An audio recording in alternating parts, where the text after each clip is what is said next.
মাইজভান্ডারের কালামগুলো যখন রচনা করা হয়েছিল তখন সময় ছিল বইপত্রের অভাবের সময়, শিক্ষার অভাবের সময়। সাধারণ মানুষ পড়তে পারতো না। হয়তো 10 গ্রাম ঘুরে একটি হয়তো হাদিস শরীফ পাওয়া যেত, কিংবা তাসাউফের একটি বই, কিংবা ধর্মীয় একটি বই পাওয়া যেত, এবং খুব আলেম ওলামারাও খুব সংখ্যাধিক্য ছিল সেটিও বলা যায় না।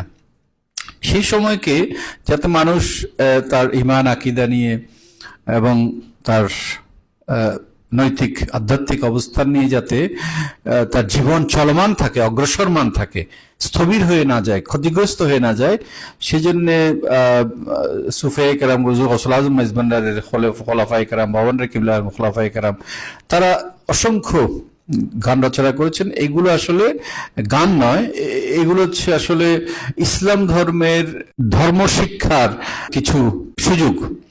আমাদের ধর্মের যে মূল যে শিক্ষা এবং যে ব্যাখ্যা বিশ্লেষণ এর যে সঠিক যে উপস্থাপন, আমরা নিজের আত্মস্থ করা এবং অপরকে যে পৌঁছে দেওয়ার, দিন পৌঁছে দেওয়ার যে দায়িত্ব, সে দায়িত্ব পালনের জন্য উপযুক্ত মানব হিসাবে যাতে মুসলিম উম্মাহ গড়ে উঠতে পারে, সেজন্যই তারা ইসলামের যে মূল যে নির্যাসকে অবলম্বন করে এখানে অসংখ্য তত্ত্ব এবং উপাত্ত দিয়ে এইগুলো আমাদের দিয়েছেন, যাতে আমরা বা মুসলিম উম্মাহ আমরা যদি বলি সার্বিকভাবে সঠিক পথটা খুঁজে পাই, দিক নির্দেশনাটা খুঁজে পায়। এটি যাতে একটি বাতিঘরের মতো আমাদের জন্য দিয়েছেন। তো যার অভাবে আমরা পথ হারানোটা প্রায় অবধারিত।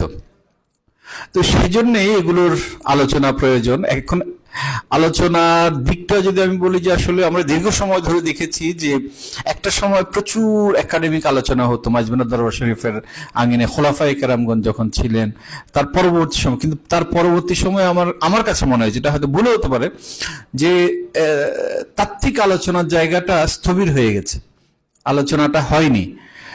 ফলশ্রুতি হয়েছে আমরা হয়তো তেমন আমরা কালামও আর পাইনি পরে,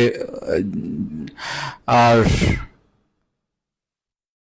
তো এটি আমরা একটু আমাদের একটা ক্ষতি হয়েছে। কিন্তু যখন এখন আমরা আবার আলোচনা করছি, তখন নতুন একটি সময় আমরা দাঁড়িয়েছি, যে সময়টাতে আবারও ওই যে আগে শিক্ষার অভাবে পড়া হতো না, এখন সময়ের অভাবে পড়াশোনা করা হচ্ছে না। কিন্তু গৌসুল আজম মাইজভান্ডারের এই মহান শিক্ষা, সুফিয়ে কেরামের মহান শিক্ষা, ইসলামের এই মহান শিক্ষা, আমাদের এই যে সম্পদ আমাদের সামনে আছে, এগুলোকে মানুষের সামনে পৌঁছে দেওয়া, এটি আমাদের একটি পবিত্র দায়িত্ব।